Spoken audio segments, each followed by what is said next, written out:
వంకాయలు ఇవి సైజు ఇంతేనండి.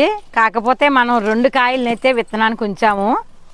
కోడిగుడ్డు వంకాయలు ఎంత బాగున్నాయి కదా. ఇలా చక్కగా